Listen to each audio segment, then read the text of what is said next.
¿Qué hace diferente al hombre y a la mujer cristiana del resto de la humanidad? ¿Habrá alguna diferencia? Sí la hay, y definitivamente debería notarse.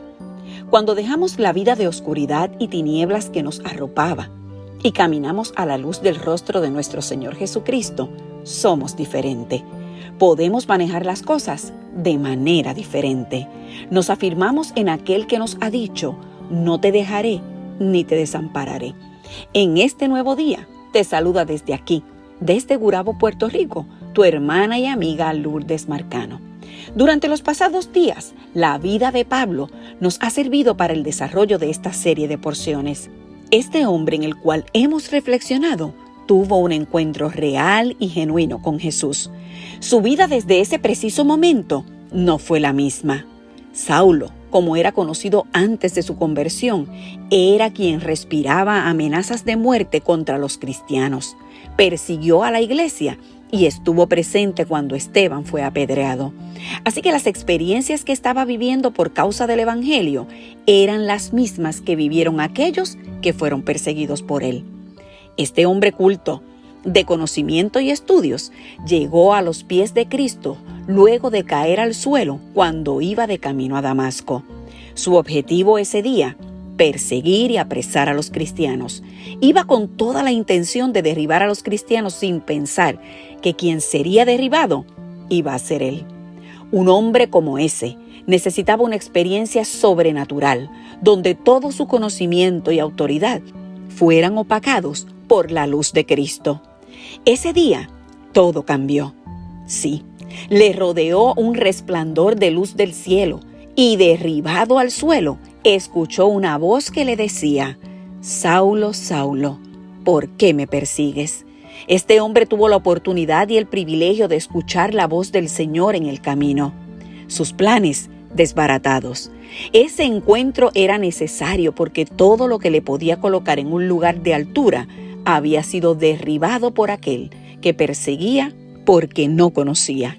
En ese encuentro, su conocimiento, su posición, su odio por los cristianos fueron derribados por el que él mismo llamó Señor.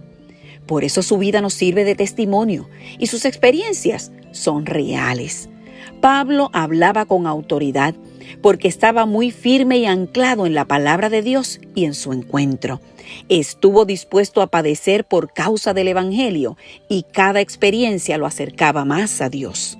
La porción de hoy continúa en Hechos capítulo 16. Los versículos 35 al 40 leen así: Cuando fue de día, los magistrados enviaron alguaciles a decir: suelta a aquellos hombres. Y el carcelero hizo saber estas palabras a Pablo: los magistrados han mandado a decir que os suelte, así que ahora salid y marchaos en paz. Pero Pablo les dijo: después de azotarnos públicamente sin sentencia judicial, siendo ciudadanos romanos, nos echaron en la cárcel y ahora nos echan encubiertamente. No, por cierto, si no, vengan ellos mismos a sacarnos. Y los alguaciles hicieron saber estas palabras a los magistrados, los cuales tuvieron miedo al oír que eran romanos.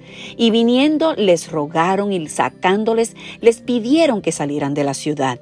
Entonces, saliendo de la cárcel, entraron en casa de Lidia y, habiendo visto a los hermanos, los consolaron y se fueron.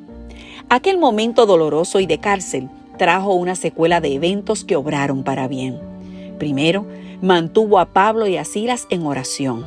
Su oración fue acompañada con himnos a Dios que todos podían escuchar. Sus cánticos produjeron un terremoto. El terremoto abrió puertas y soltó cadenas.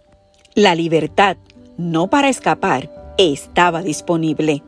Era libertad para salvación, y aquel carcelero se apropió de ella por la fe con toda su familia y fueron bautizados. Esta experiencia iba en ascenso. Pablo y Silas no pudieron ser retenidos por la injusticia. Les rogaron para que salieran de la ciudad y después de la prisión fueron a consolar a otros.